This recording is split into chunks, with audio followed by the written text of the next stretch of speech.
session of liquidation and assessment of various entities. So without a waste of time, let's get started with the liquidation of companies. जब भी liquidation होता है companies का तो section number 46 apply हो जाता है. Section number 46 के दो सब sections हैं, section number 1 and section number 2. तो section number 1 कंपनी के हाथ का ट्रीटमेंट बताता है और section number जो 2 है सब section 2 वो शेयर होल्डर्स के हाथ में क्या ट्रीटमेंट होता है वो बताता है. तो हम सबसे पहले ये समझेंगे कि जब लिक्विडेशन होता है तो शेयर होल्डर्स को क्या मिलता है. शेयर होल्डर्स को मनी पेबल मिल सकता है या फिर एसेट रिसीव हो सकती है शेयर होल्डर्स को. Coming back to section number 46(1). Section number 46(1) में क्या होता है कि जब भी लिक्विडेशन हो जाता है तो कंपनी के हाथ में it is not treated as a taxable transfer as per section number 45. तो कंपनी के हाथ में तो यहाँ पे कोई कैपिटल गेन की लायबिलिटी अराइज नहीं होगी और ये ट्रांसफर भी नहीं माना जाएगा. It is not a taxable transfer in the hands of the company but in the hands of the share holders it is treated as a transfer, it is treated as a taxable transfer और वहाँ पर capital gain liability arise हो जाएगी. तो हम देखेंगे कि capital gain liability कैसे अराइज होगी और सेल कंसिडरेशन क्या होएगा. तो जो भी मनी रिसीव होता है शेयर होल्डर्स को सबसे पहले हम उसे ऐड कर देंगे, उसमें fair market value of asset add करेंगे, उसमें से deem dividend under section 222C वो हटा देंगे. तो जो भी अमाउंट आएगी वो सेल कंसिडरेशन मान ली जाएगी. उसमें से कॉस्ट ऑफ एक्विजिशन और index cost of acquisition as the case में भी हटा दिया जाएगा और उसके बाद we will get long term capital gain और short term capital gain as the case में भी. तो चलिए हम सबसे पहले इसका टेक्स्ट पढ़ लेते हैं कि टेक्स्ट क्या बोलता है.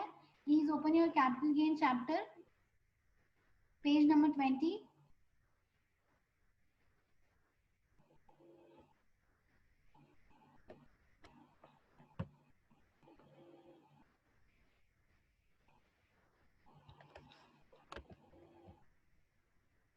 Page number 20.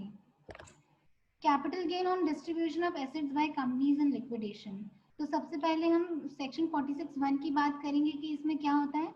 In the hands of the liquidated company, when the assets are distributed to the shareholders, such distribution is not regarded as a transfer by the company. In the hands of the shareholders, shareholders receive money or other assets from the company on its liquidation. They will be chargeable to income tax under the head capital gain in respect of the market value of the assets received on the date of distribution or the monies so received by them. And it shall be deducted by the accumulated profits of the company to be treated as deemed dividend of the shareholders under section 222C, which is subject to DDT in the hands of the company. The same shall be deducted. तो यानी कि क्या होएगा कि fair market value of the asset लेंगे हम सबसे पहले, उसमें हम मनीज रिसीव जो भी होगा उसका ऐड कर देंगे, उसमें से जो भी डीम डिविडेंड है अंडर सेक्शन 222C वो हटा देंगे. तो ऐसे करके हमारा सेल कंसिडरेशन आ जाएगा. अब सेल कंसिडरेशन में हमने कॉस्ट ऑफ एक्विजिशन हटा दी तो हमारे पास कैपिटल गेन आ जाएगा. Capital gain on subsequent sale of shares. अब जब शेयर होल्डर्स उसको फर्दर सेल कर देंगे तो वहाँ पे कैपिटल गेन लायबिलिटी अराइज हो जाएगी. एक बहुत ही ब्यूटीफुल सा चार्ट हमारे सामने आ रहा है यहाँ पे. We will go through once this chart.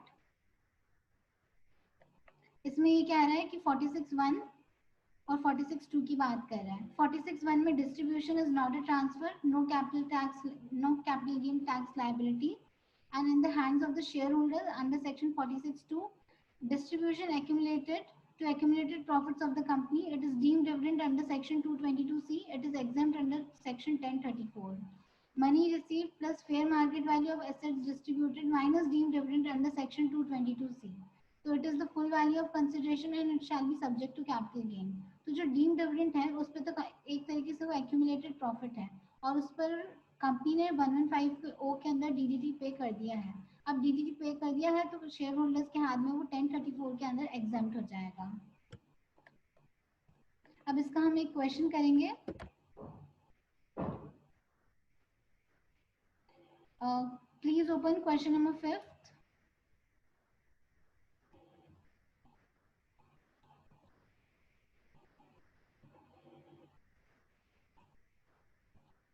It's taking a bit. Please wait.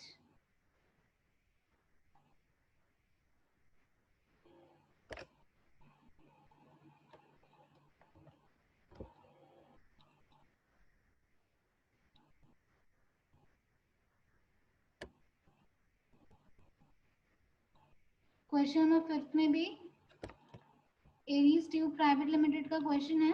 Please read the question once. Question number 5, please read the question. एक बार मैं आपको एक बार प्रोविजन बता देती हूँ कि क्या क्या प्रोविजन लगेंगे यहाँ पे। सेक्शन 46(1) का प्रोविजन, कंपनी के हाथ में क्या ट्रीटमेंट होगा। सेक्शन 46(2) शेयर होल्डर्स के हैंड में क्या ट्रीटमेंट होगा। उसके बाद हम सेल कंसिडरेशन निकालेंगे कि क्या सेल कंसिडरेशन है, क्योंकि एक्यूमुलेटेड प्रॉफिट हटाना पड़ेगा हमें सेल कंसिडरेशन, जो भी अमाउंट रिसीव हुआ है शेयर होल्डर्स को ऑन द लिक्विडेशन, तो उसमें से हमको डीम डिविडेंड हटाना पड़ेगा। उसके बाद हमें सेल कंसिडरेशन मिल जाएगा, उसमें से हम कॉस्ट ऑफ एक्विजिशन हटाएंगे, तो हमारे पास कैपिटल गेन की लायबिलिटी अराइज हो जाएगी। इस क्वेश्चन में ये भी पूछा है कि सेक्शन 54 ईसी का जो होता है प्रोविजन, क्या वो यहाँ पे एप्लीकेबल होगा क्या। उसके बाद इस क्वेश्चन में केस लॉ भी साइटेड है, तो हम वो भी देखेंगे। Please read the question once without seeing the solution.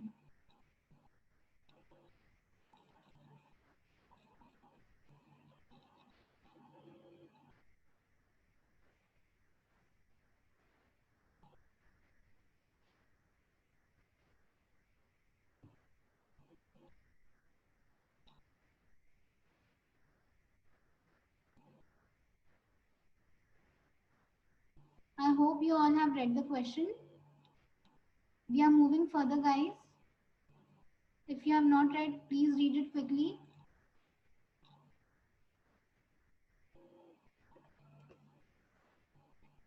यहाँ पे 5 शेयर होल्डर्स हैं और हर एक को 2,60,000 मिलेगा from the liquidator. Reserves prior to 1 June 2019, क्योंकि 2019 को लिक्विडेशन हुआ है, तो it is accumulated profit and excess realised in the course of liquidation is 5 lakh. तो 46(1) के अकॉर्डिंग कंपनी के हैंड में इट इज नॉट टैक्सेबल। 46(2) के according it is taxable in the hands of the share holders.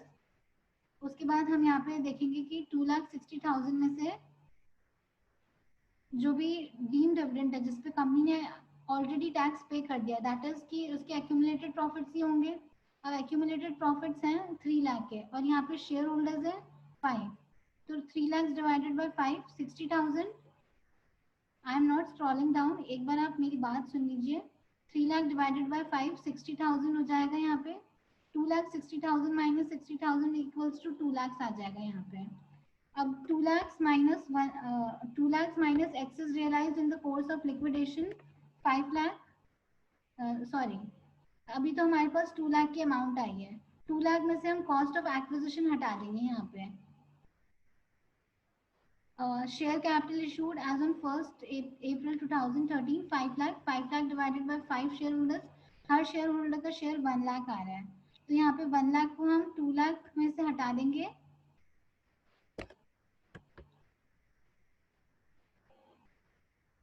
तो हमारा 1 lakh answer आ जाएगा।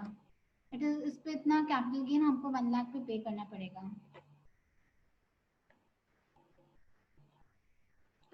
अब एक बात और यहाँ पे इस क्वेश्चन में आती है कि यहाँ पे 112 अप्लाई होगा क्या या 112A अप्लाई होगा क्या। तो इस क्वेश्चन में ये भी साइटेड है कि 112 तभी अप्लाई होता है जब 20% विदाउट इंडेक्सेशन जाता है, 20% विद इंडेक्सेशन जाता है एंड 10% विदाउट इंडेक्सेशन जाता है। विचएवर इज लोअर रेट हम लेते हैं 112 के हिसाब से, और 112A के हिसाब से हम 10% रेट लेते हैं। ये तो थी रेट्स, लेकिन इस क्वेश्चन में 112 अप्लाई होगा नहीं होगा वो भी हम देखेंगे। और इस क्वेश्चन में अब एक केस लॉ आ रहा है CIT versus Ruby trading company, तो उसमें क्या हो रहा है कि ये पूछ रहे हैं कि 54 EC अप्लाई होगा क्या यहाँ पे इस क्वेश्चन में। ये क्वेश्चन की डिमांड थी कि क्या यहाँ पे 54 EC अप्लाई होगा क्या ऑन द, मतलब हम एग्जाम्पशन ले सकते हैं क्या 54 EC में, लेकिन हम नहीं ले सकते हैं क्योंकि यहाँ पे तो सिर्फ डीम ट्रांसफर हुआ है, एक्चुअल ट्रांसफर कुछ नहीं हुआ है यहाँ पे, तो इसलिए हम 54 EC का एग्जाम्पशन नहीं ले सकते हैं। More over 54 EC land and building या बोथ पर ही अप्लाई होता है और यहाँ पर ऐसा कुछ भी नहीं है, सो 54 EC will not apply here. एक बार हम यहाँ पे वापस से प्रोविजन देखेंगे। Exemption under 54 EC is available only when there is actual transfer of capital assets and not in case of deemed capital gain. It was rendered in CIT versus Ruby Trading Company. Therefore, exemption under Section 54 EC will not be available in this case since it is a deemed transfer and not actual transfer. Furthermore, with effect from A1 1920, exemption under Section 54 EC is available only on transfer of long-term capital asset, being land or building or both.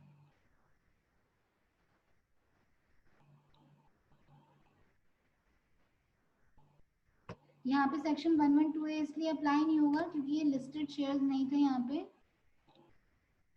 क्योंकि हमको ऐसे कोई information दी नहीं है कि ये listed है कि क्या है, तो in the absence of information हमने यहाँ पे 112 ए अप्लाई नहीं किया तो 10% की रेट अप्लाई नहीं होगी। यहाँ पे हम सेक्शन नंबर 112 में बात करेंगे, तो यहाँ पे हम अगर इंडेक्सेशन का बेनिफिट लेंगे तो 20% रेट यहाँ पे ऑटोमेटिकली अप्लाई हो जाएगी।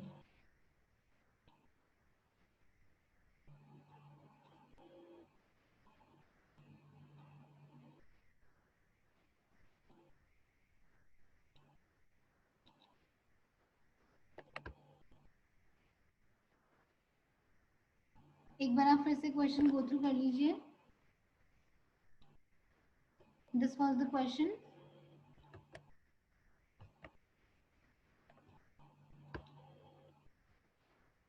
सबसे पहले यहाँ पे 46(1) साइड किया है, देन 46(2) साइड किया है, देन 222C की बात करी है, देन यहाँ पे कंप्यूटेशन दिया है, फिर 54 EC में एग्जाम्पशन क्यों नहीं मिलेगा उसकी बात करी है।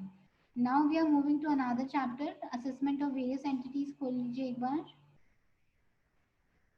असेसमेंट ऑफ वेरियस एंटिटीज आपने खोला।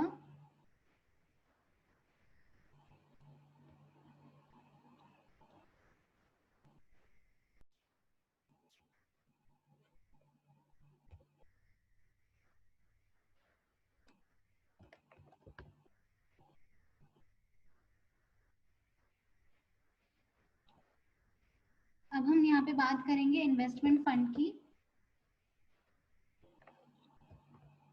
एक बार फटाफट से इसको देख लीजिए, यहाँ पे कौन कौन से सेक्शन अप्लाई हो रहे हैं। Section 115 UB, 1023 FBA and 1023 FBB. तो क्या होता है, मैं एक बार आपको ब्रीफ कर देती हूँ, उसके बाद हम यहाँ पे टेक्स्ट पढ़ लेंगे।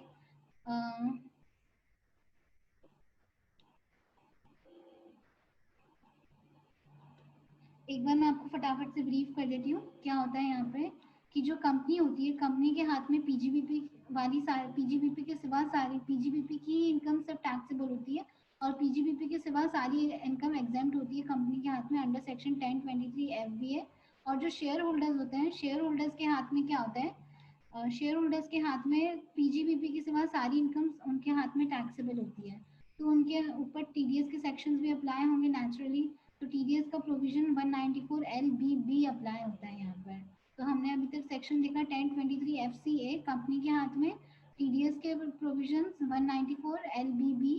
अगर नॉन रेजिडेंट है, अगर if it is non resident तो फिर वहाँ पे रेट इन फोर्स लगेगा, और अदर्स के केस में that is resident and all तो फिर वहाँ पे 10% रेट लग जाएगा। यहाँ पे ये भी एक बात होती है कि अगर कंपनी या फर्म है तो उसके हाथ में पीजीबीपी इन सब की रेट्स क्या होगी। अगर वो इन्वेस्टमेंट फंड अगर कंपनी या फर्म है तो फिर वहाँ पे क्या रेट अप्लाई होगी, तो इट इज़ 25% और 30% एज द केस में मे बी। अभी हम इसको और पढ़ लेंगे, और अदर्स है तो फिर एमएमआर यहाँ पर डायरेक्टली अप्लाई हो जाती है। अब हम ये भी देखेंगे कि अगर 31 मार्च तक वो अमाउंट शेयर होल्डर के अकाउंट में अगर क्रेडिट नहीं हुई है तो it shall be deemed to be credited to the account of the shareholder. If the income accruing or arising received by the fund during the previous year has not been paid or credited to a unit holder, the same shall be deemed to have been credited to the account of the investor on the last date of the previous year and taxable in the hands of the unit holder. Any income accruing to received by a person being a unit holder of an investment fund out of investment made in investment fund shall be chargeable to income tax in the same manner as if it were income accruing by the unit holder. तो अभी हमने ये देखा, ये होता है यहाँ पे। अब एक बहुत इंपॉर्टेंट अमेंडमेंट भी आया है यहाँ पे, उससे रिलेटेड हम एक क्वेश्चन भी करेंगे यहाँ पे। So let's move to the text, what the text says.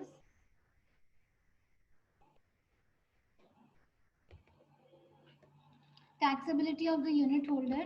Any income accruing or arising to or received by a person being a unit holder of an investment fund out of investments made in the investment fund shall be chargeable to income tax in the same manner as if it were income accruing or arising to or received by such person had the investment were made by the investment fund being directly by him.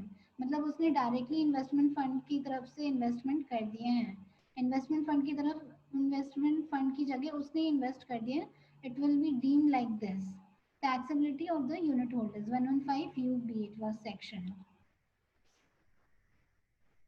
Same manner रहेगा यहाँ पे 1023 FBA में PGBP की income ही chargeable to tax होती है। 1023 FBB में exemption मिला है यूनिट होल्डर्स को, पीजीबीपी की इनकम उनके चार्जेबल नहीं होगी।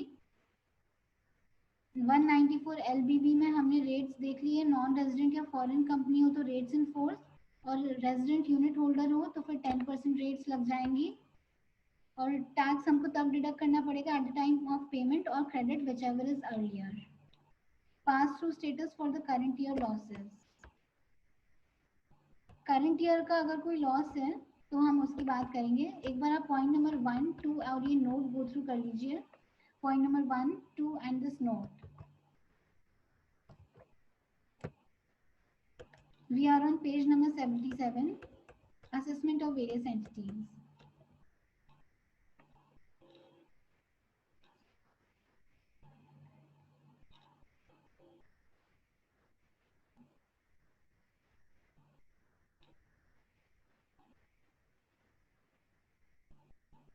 तो कहने का मतलब ये है कि जो लॉसेस है पीजीबीपी के लॉसेस हैं वो तो इन्वेस्टमेंट फंड को इन्वेस्टमेंट फंड के लेवल पर ही आगे carry forward and set of करने का मौका मिल जाएगा, लेकिन जो अदर लॉसेस है अदर देन पीजीबीपी लॉसेस हैं, और अगर वो लॉसेस इस साल सेट ऑफ नहीं हो पा रहे हैं उनकी इनकम से, तो फिर इट विल बी वो ना वो शेयर होल्डर्स को it shall be pass through मिल जाएगा। ओके ना? By implication, losses other than those referred to in 1 and 2 above, which cannot be wholly set off against current year income, would be passed on to the unit holders to be carried forward and set off in their individual hands in accordance with the provisions of Chapter 6. तो यानी कि it would be passed on to the unit holders to be carried forward and set off in their individual hands. मतलब losses other than first and second,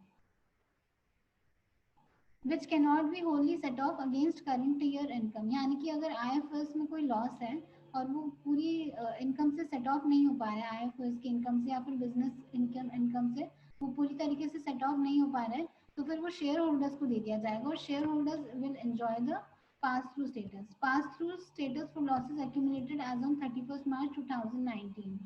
losses other than PGBP वाले losses जो होते हैं, if they are accumulated at the level of fund on 31st March 2019, एक बार आप read करिए।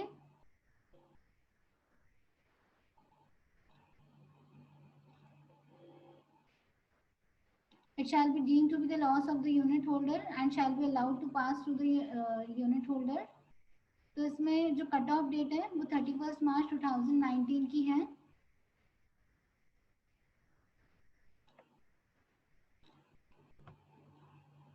First year वो लेंगे जिस वक्त वो जिस ईयर में वो सेट ऑफ करेंगे।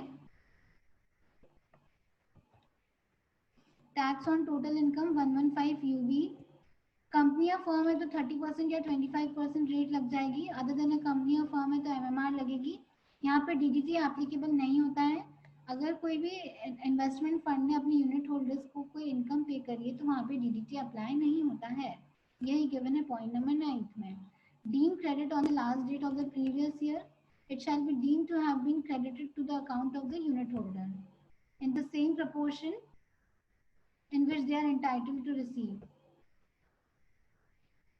पॉइंट नंबर 1, इसमें हम पॉइंट नंबर 1 समरी का हमको पता है कि पीजीबीपी की कोई इनकम है तो इन्वेस्टमेंट फंड के हाथ में टैक्सेबल होगी और शेयर यूनिट होल्डर के हाथ में एग्जेम्प्ट होगी।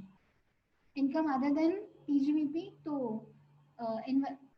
इन्वेस्टमेंट फंड के हाथ में इट इज एग्जेम्प्ट और जो यूनिट होल्डर है it is taxable in their hands.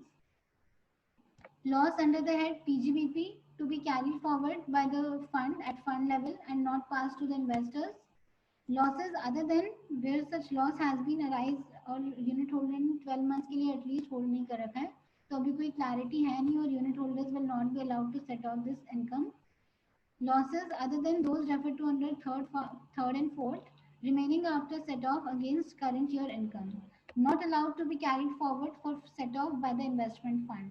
Unit holder can carry forward and set off such income. Losses, other than losses referred to in third and fourth above, remaining after set off against current year income.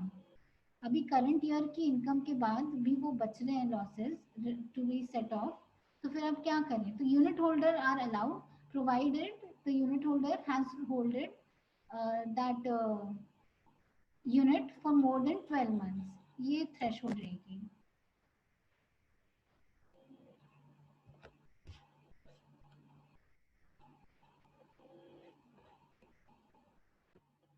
अब इस पे एक question given है, तो हम question करेंगे सबसे पहले, उसके बाद फिर हम आगे बढ़ेंगे सिक्योरिटाइजेशन ट्रस्ट की तरफ. तो पहले एक बार हम इसका क्वेश्चन करेंगे. Please move to the question.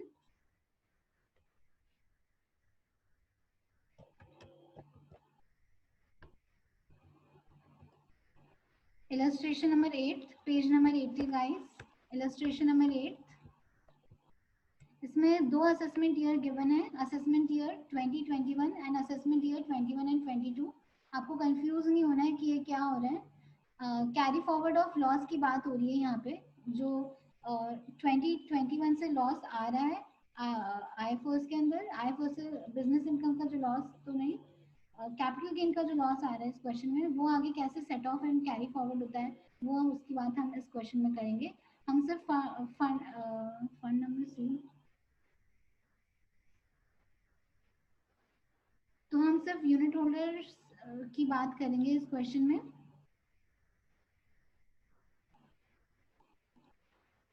और इन्वेस्टमेंट फंड सी की बात करेंगे और यूनिट होल्डर्स की बात करेंगे इस क्वेश्चन में. एक बार आप फटाफट से क्वेश्चन गो थ्रू कर लीजिए.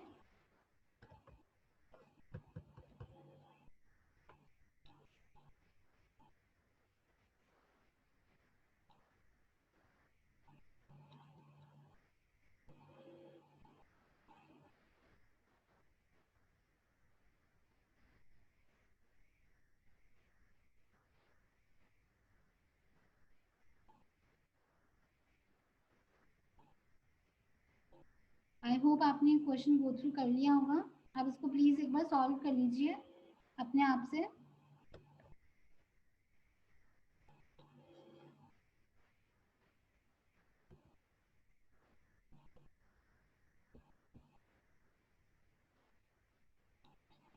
जो बिजनेस इनकम है फंड सी की, इन्वेस्टमेंट फंड सी की जो बिजनेस इनकम है, उसका कोई ट्रीटमेंट नहीं होगा. मतलब वो सिर्फ फंड लेवल पर ही सेट ऑफ हो जाएगी आगे आईएफओएस के साथ. तो हमारे पास 6 लाख का आईएफओएस का इनकम अब हमको डिस्ट्रीब्यूट करना रह जाता है यूनिट होल्डर्स को. और कैपिटल गेन का जो लॉस है, अब देखते हैं आगे चल के, वो जो हमको 9 लाख का इनकम दिख रहा है वो उससे सेट ऑफ हो जाएगा. तो loss of 6 lakh will be set of against 9 lakh का प्रॉफिट.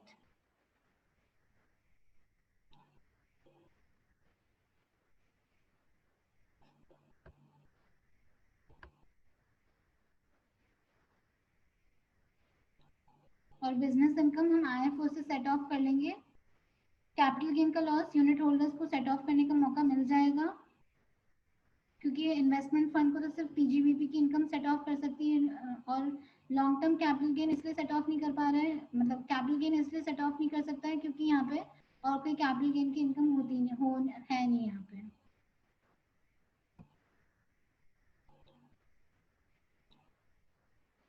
बिजनेस इनकम, यहाँ पे तो लॉस है तो कोई इनकम होगी नहीं फंड सी की 2021 में. और यूनिट होल्डर्स के हाथ में कैपिटल गेन की कोई इनकम नहीं होगी क्योंकि वहाँ पे कैपिटल गेन में लॉस था. सिर्फ आईएफओएस की इनकम रहेगी हमारी. आईएफओएस की यहाँ पे इनकम अगर हम देखें तो 8 lakhs minus 2 lakhs is equals to 6 lakhs. 6 lakhs divided by 20 unit holders is equal, it comes to 30,000. तो यहाँ पे 30,000 की इनकम हो जाएगी आईएफओएस की यूनिट होल्डर्स के हाथ में. और 30% या 25% एज द केस में भी रेट लग जाएगा.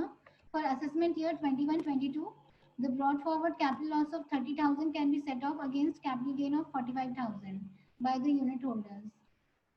Very clear. 9 lakhs minus 6 lakhs, 3 lakh, 3 lakh divided by 20,000, तो 15,000 का नेट प्रॉफिट हमारे पास आ जाता है.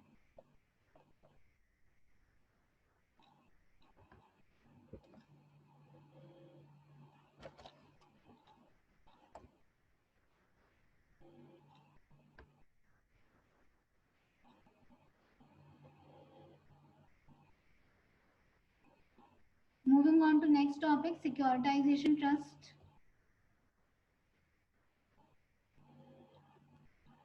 Securitization trust.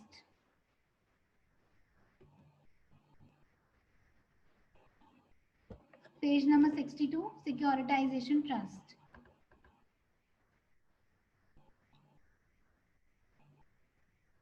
तो सबसे पहले तो मीनिंग गिवन है कि सिक्योरिटाइजेशन ट्रस्ट क्या होता है. ये एक स्पेशल पर्पस डिस्टिंक्ट एंटिटी हो सकती है, एक स्पेशल पर्पस व्हीकल हो सकता है, या फिर एक trust which is setup by securitisation और reconstruction company under SARFAESI act हो सकता है. तो ये कुछ भी हो सकता है, या तो एक स्पेशल पर्पस व्हीकल हो सकता है सेबी के रेगुलेशंस के अकॉर्डिंग, एक स्पेशल मतलब स्पेशल पर्पस डिस्टिंक्ट एंटिटी हो सकता है सेबी के रेगुलेशंस के अकॉर्डिंग, स्पेशल पर्पस व्हीकल हो सकता है आरबीआई की गाइडलाइंस के अकॉर्डिंग, या फिर एक ट्रस्ट हो सकता है which is setup by securitisation company और reconstruction company as per SARFAESI act और दी आरबीआई गाइडलाइंस. ये सिक्योरिटाइजेशन ये हो सकता है. Exemption of income of securitisation trust. Please go through the provision, very easy. एक बार आप गो थ्रू कर लीजिए.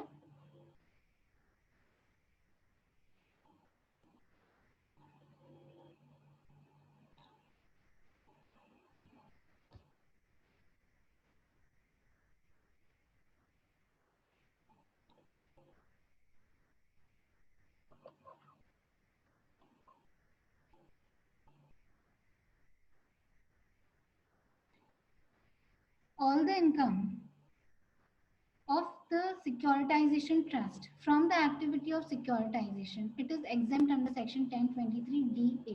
और वहाँ पे हमने कौन सा सेक्शन पढ़ा था? 1023 FBA. तो यहाँ पे सेक्शन है 1023 DA.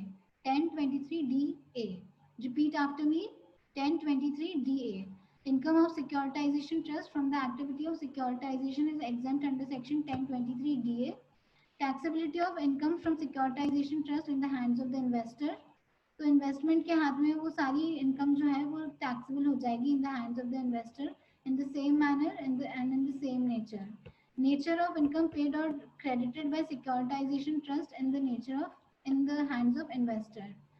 तो सेम प्रपोर्शन और सेम नेचर आएगा. Deem credit to the investor.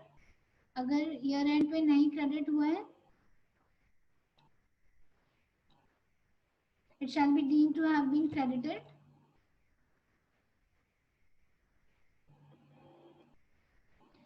यहाँ पे टीडीएस डिडक्ट होएगा सेक्शन 194 एलबीसी में. वहाँ पे हमने सेक्शन 194 एलबीबी पढ़ा था. नॉन रेजिडेंट के केस में वहाँ पे रेट्स इन फोर्स थी और रेजिडेंट के केस में वहाँ पे 10% रेट्स थी. यहाँ पे सेक्शन नंबर 194 एलबीसी होगा. अगर जो पेई है रेजिडेंट इंडिविजुअल या एचयूएफ है तो 25% है. अगर अदर देन इंडिविजुअल एचयूएफ है तो 30% है. और ऑल अदर्स के केस में मतलब नॉन रेजिडेंट वगैरह के उसके केसेस में रेट्स इन फोर्स है.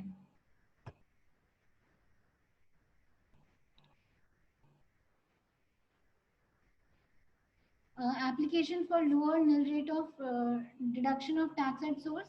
अगर एसएससी ने क्या किया है कि एओ के पास एप्लीकेशन लगा दी है कि ऑन दिस बिहाफ, और एओ ने उसे एक सर्टिफिकेट इशू कर दिया 197 में, तो फिर वो या तो निल रेट पर टैक्स डिडक्ट करेगा या फिर लो रेट पर टैक्स डिडक्ट करेगा जब तक वो सर्टिफिकेट उस एसएससी के पास रहेगा. तो यहाँ पे एक बार मैं आपके लिए रीड कर देती हूँ वापस से कि हमने अभी टीडीएस की रेट्स पढ़ी सेक्शन नंबर 194 एलबीसी के अंदर.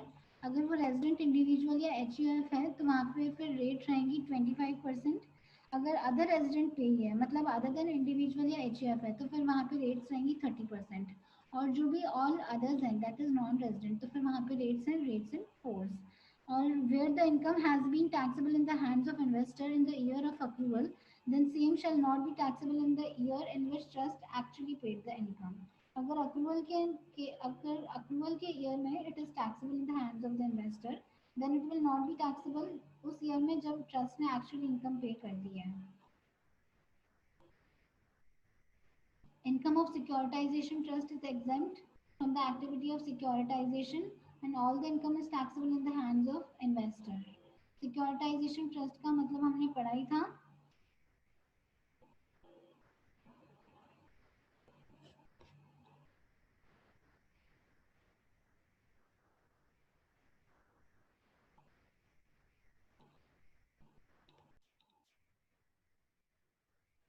Now we are moving to real estate investment trust. Please open page number 65.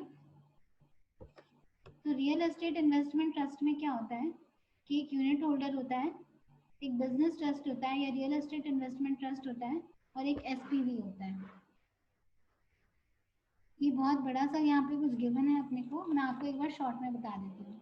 तो क्या होता है कि जो यूनिट होल्डर होता है वो यूनिट होल्डर बिजनेस ट्रस्ट में या रियल एस्टेट इन्वेस्टमेंट ट्रस्ट में इन्वेस्ट करता है, तो अभी के लिए हम उसको रीट बोलेंगे। तो जो यूनिट होल्डर है वो रीट में इन्वेस्ट करता है, और जो रीट है वो आगे एसपीवी में इन्वेस्ट करता है, और एसपीवी भी it is floated by REIT only. तो अब एसपीवी क्या करता है कि दो तरीके की इनकम दे देता है आफ्टर इन्वेस्टमेंट। जो रीट से उसको मिला है उसमें उसको इनकम तो देनी पड़ेगी, तो दो तरीके की इनकम होती है, एक तो डिविडेंड इनकम और एक इंटरेस्ट इनकम। तो जो डिविडेंड इनकम ये देता है it is exempt under section 1034 subject to section 115 BBGA. और अगर ये डिविडेंड की इनकम के बाद अगर ये इंटरेस्ट की इनकम देता है तो फिर also it is exempt under section 1023 F C, क्योंकि it will be taxable clearly in the hands of the unit holder. यहाँ पे क्लियरली पास थ्रू हो जाता है इंटरेस्ट इनकम। सो एक बार हम सेक्शन 1023 एफ सी का यहाँ पे टेक्स्ट पढ़ेंगे। Please read the text guys.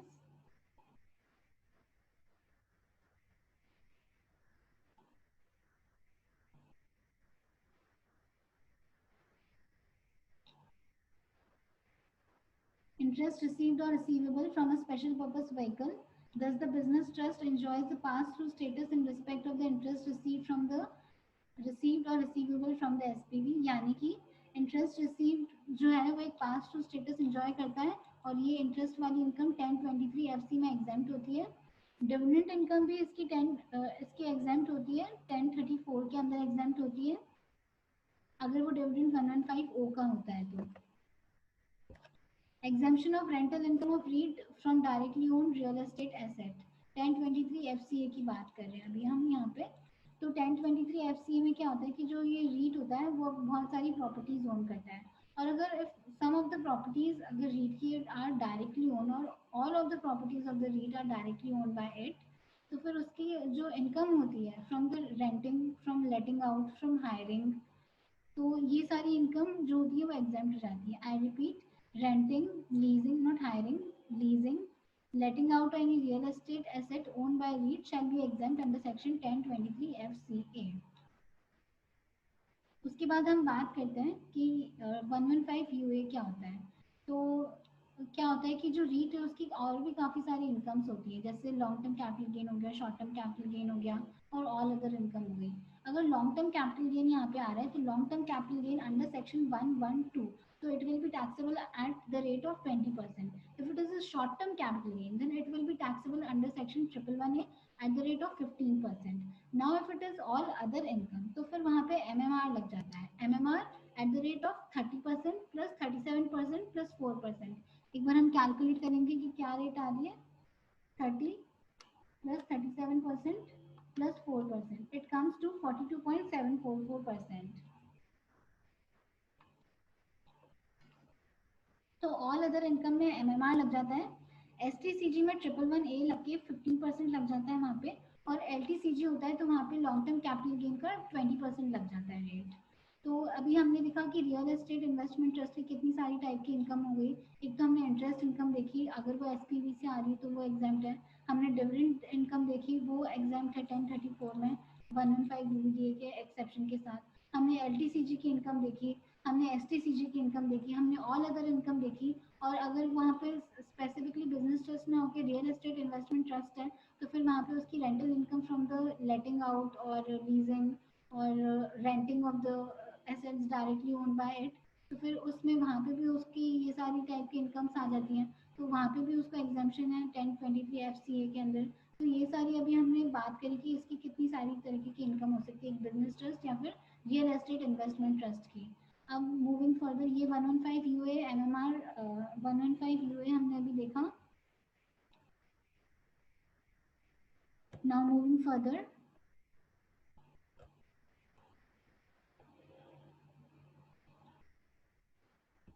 now any distributed income referred to in section 115 UA received by unit holder is exempt in the hands under section 1023 FD to the extent it does not comprise of interest and rental.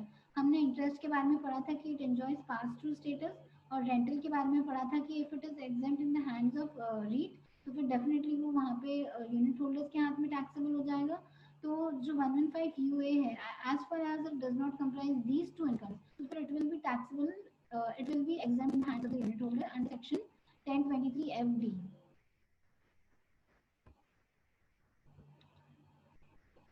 तो unit holders के हाथ में ये सब कुछ taxable हो जाता है.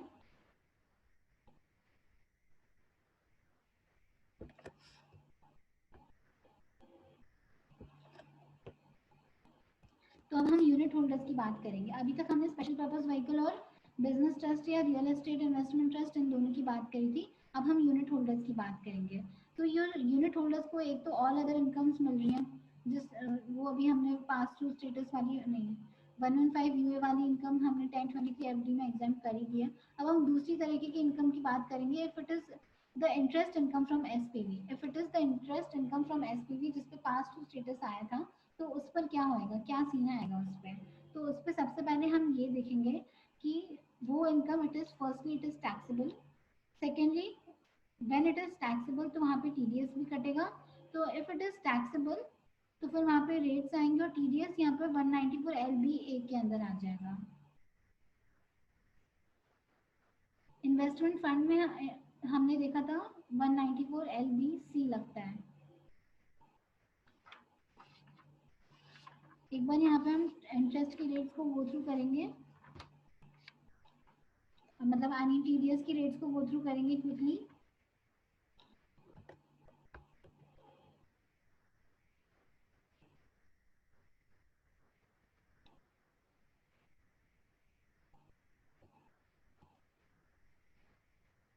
वन 194 LBA के अंदर एक बार टीडीएस रेट गो थ्रू करेंगे हम.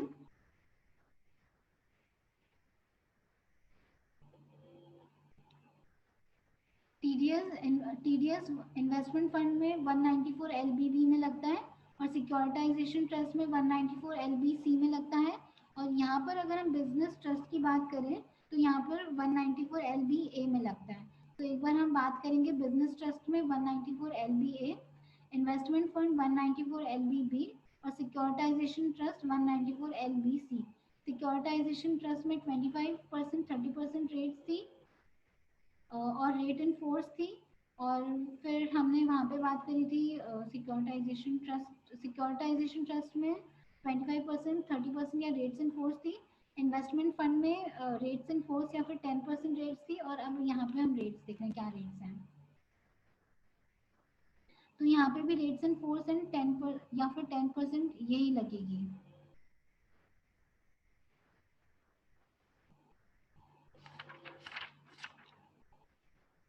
यहाँ पे भी इन्वेस्टमेंट फंड वाली टीडीएस रेट्स ही लगेंगी. 194 LBA 194 LBB में टीडीएस रेट्स सेम आ रही हैं. In terms of the real estate, वो जो रेंटल इनकम होती है उसकी टीडीएस रेट्स के बारे में हम बात कर रहे हैं. लेकिन अगर वो इंटरेस्ट इनकम है तो रेट्स इन फोर्स की जगह 5% आ जाएगा और 10% तो एज इट इज रहेगा. अगर रियल एस्टेट इन्वेस्टमेंट ट्रस्ट वाली इनकम है, मतलब रेंटल इनकम है, तो फिर वहाँ पे रेट्स इन फोर्स और 10% रेट्स रहेंगी. लेकिन अगर वो एक इंटरेस्ट इनकम वाला टीडीएस कट रहा है वहाँ पे, तो फिर 5% एंड 10% एज द केस में भी लगेगा. अदर्स के केस में 10%, एनआर के केस में 5% है.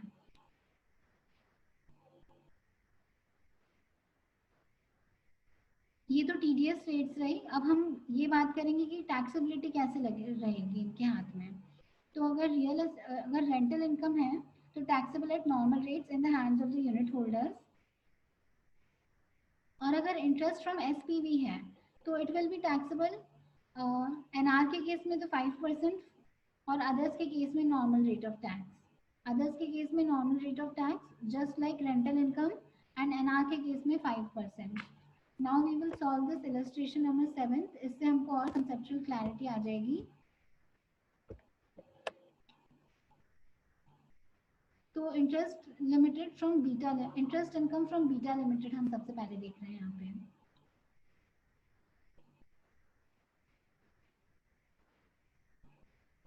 यूनिट होल्डर्स के हाथ में clearly it is taxable at normal rate of tax. Dividend income from Beta Limited 2 crores exempt. Short term capital gain on sale of listed shares of Beta Limited 111 ये लग जाएगा यहाँ पे. On sale of development properties MMR लग जाएगा. Interest received from sale from investment in unlisted debentures of real estate companies MMR लग जाएगा. Rental income from directly owned real estate assets exempt. हमको यहाँ पे treatment in the hands of business trust and unit holders दोनों के हाथ में बताना है. तो ये तो हमने क्वेश्चन कर लिया है. एक बार इसका पॉइंट नंबर 5 हम देखेंगे. Interest receive from investment in unlisted debentures of real estate companies ₹10 lakhs. I am opening the text for you. Point number 5. Interest of ₹10 lakhs received in respect of investment in unlisted debentures of real estate company. Such interest is taxable at the rate of 42.744% being MMR in the hands of the business trust as per section 115UA. However, there would be no tax liability in the hands of the unit holders on the interest component of income distributed to them by virtue of section 1023 FD. Yeah, we know it. 1023 FD में अगर 115 UA वाली कोई income इनको distribute कर रहे हैं तो मतलब यहाँ पे तो इंटरेस्ट इनकम डिस्ट्रीब्यूट कर रहे हैं. तो इस तरीके की कोई इनकम अगर उनको डिस्ट्रीब्यूट कर रहे हैं 115 UA वाली तो 1023 FD में एग्जेम्प्ट रहेगी. Point number 6. Rental income from directly own real estate assets 2.5 crores.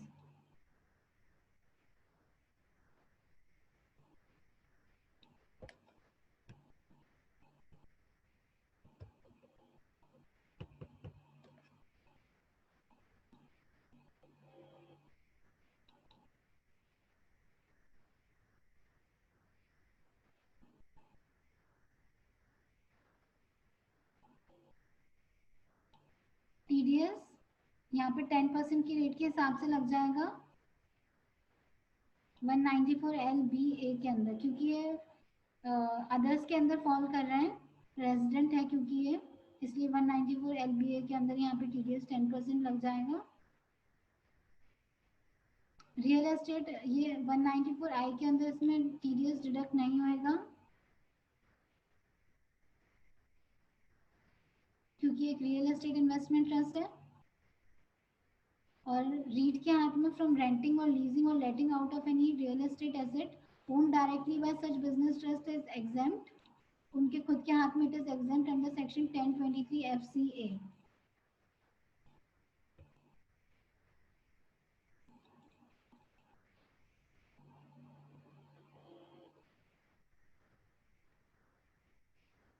I hope the above provisions are clear to you.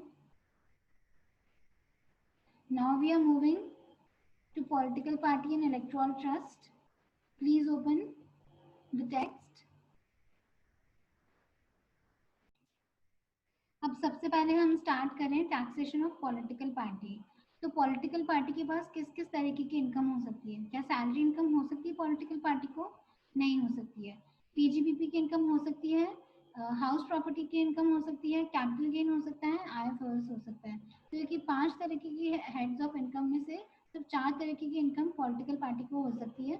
तो उसमें से हम देखेंगे कि सबसे पहले हम देखेंगे कि PGBP की कोई भी इनकम होती है अगर पॉलिटिकल पार्टी को तो इट इज़ ऑलवेज टैक्सेबल. उसके बाद जो 3 तरीके की इनकम होती है बाकी बची, हाउस प्रॉपर्टी, कैपिटल गेन और IFRS, तो ये क्या है कि ये एग्जेम्प्ट हो सकती है पॉलिटिकल पार्टी को if the following conditions are fulfilled. तो सबसे पहली कंडीशन हम ये देखने जा रहे हैं कि पॉलिटिकल पार्टी अपनी बुक्स ऑफ अकाउंट्स मेंटेन करके रखें. पॉलिटिकल पार्टी उसे टाइम टू टाइम ऑडिट करवाए. उसके बाद ऑडिट करवाने के बाद उसका रिटर्न ऑफ इनकम फाइल करें.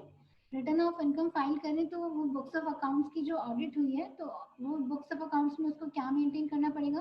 कंट्रीब्यूशन मोर देन 20,000 का जो भी कंट्रीब्यूशन हुआ है तो उसका उसको डिटेल मेंटेन करना पड़ेगा. Name and address of the donor क्या क्या है, और जो 2000 से ज़्यादा के कंट्रीब्यूशन है, they should be account payee cheque draft और थ्रू एनी अदर ECS और through other electronic mode as may be prescribed. तो ये सब होना चाहिए। अगर ये पांचों कंडीशन फुलफिल हो जाती हैं तो फिर पॉलिटिकल पार्टी जो है वो अपनी तीन तरीके के इनकम का एग्जाम्पशन क्लेम कर सकती है, that is income from house property, income from capital gain and income from IFRS, income from other sources. तो क्या है पांच तरीके की कंडीशन। सबसे पहली बात तो उसको बुक्स ऑफ अकाउंट्स मेंटेन करनी पड़ेगी। बुक्स ऑफ अकाउंट्स मेंटेन करने के बाद उसे टाइम टू टाइम ऑडिट कराना पड़ेगा। ऑडिट कराने के बाद उसे अपना रिटर्न ऑफ इनकम फाइल करना पड़ेगा। अब रिटर्न ऑफ इनकम उसने अपनी बुक्स ऑफ अकाउंट मतलब बुक्स ऑफ अकाउंट्स का ही उसने देखकर ऑडिट करवा के ये सब किया होगा। तो उसके बाद हमारी चौथी कंडीशन है कि उसको कंट्रीब्यूशन जो है मोर देन 20,000 का, मोर देन ₹20,000 का जो जो भी कंट्रीब्यूशन हुआ है तो उसको वहाँ पे उसकी लिस्ट मेंटेन करनी पड़ेगी कि ये कंट्रीब्यूशन हुआ है, इस जने ने मेरे को कंट्रीब्यूट किया और इतने का कंट्रीब्यूशन किया मेरे को।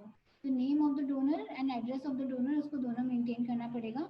और उसके बाद फिर उसको ये भी देखना पड़ेगा कि कोई भी कंट्रीब्यूशन उसको अगर कैश में हो रहा है तो फिर गड़बड़ हो जाएगी। 2000 से ज़्यादा का कैश बिल्कुल नहीं चलेगा। और जो इलेक्ट्रॉनिक मोड्स हैं मतलब दो पेमेंट कैसे होगा, या तो इलेक्ट्रॉनिक मोड से होगा या अकाउंट पे चेक ड्राफ्ट ECS इन तरीके के मोड से पेमेंट हो सकता है। और कोई मोड बिल्कुल भी यहाँ अलाउड नहीं होगा। सपोज हमारे पास है net profit from running of cafeteria, it is 6 lakhs, so it will be taxable. Now suppose we have another example, these people have contributed rupees 25,000 but they have secreted their names in excess of 20,000 हो गया लेकिन उन्होंने अपना नाम secret कर दिया है, तो अगेन ये पूरी टैक्सेबल हो जाएगी इनकम। ठीक है ना। Now we are moving to taxation of electoral trust. So any voluntary contribution received by an electoral trust shall be exempt if two conditions are fulfilled.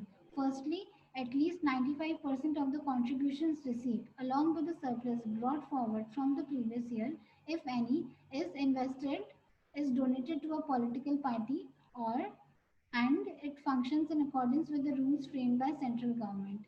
यहाँ पे 80 GGB और GGC के डिडक्शंस मिल जाएंगे। यहाँ पे इलेक्ट्रॉल ट्रस्ट को कोई भी डोनेशन कैश में नहीं मिलना चाहिए। So now we will study कि इलेक्ट्रॉल ट्रस्ट को कौन डोनेशन दे सकता है और कौन डोनेशन नहीं दे सकता है। So the electoral trust may receive voluntary contributions from an individual who is a citizen of India, from a company who is incorporated in India, or from a firm HUF, AOP, BOI who are resident of India. और Electral trust को voluntary contribution कौन नहीं दे सकता है, किसी भी foreign source से Electral trust को कंट्रीब्यूशन नहीं मिलेगा, किसी गवर्नमेंट कंपनी से नहीं मिलेगा, किसी फॉरेन कंपनी से नहीं मिलेगा, foreign source, foreign company, government company, किसी अदर इलेक्ट्रॉल ट्रस्ट से नहीं मिलेगा, और एक individual who is not a citizen of India और from foreign entity whether incorporated और नॉट, तो उससे भी इलेक्ट्रॉल ट्रस्ट कंट्रीब्यूशन नहीं दे सकता है। So here we complete our topics. Hope you have enjoyed the lecture. And to get the maximum benefit out of it, you have to again revise these chapters and go through the provisions once. Hope it was a useful session to you. Bye bye.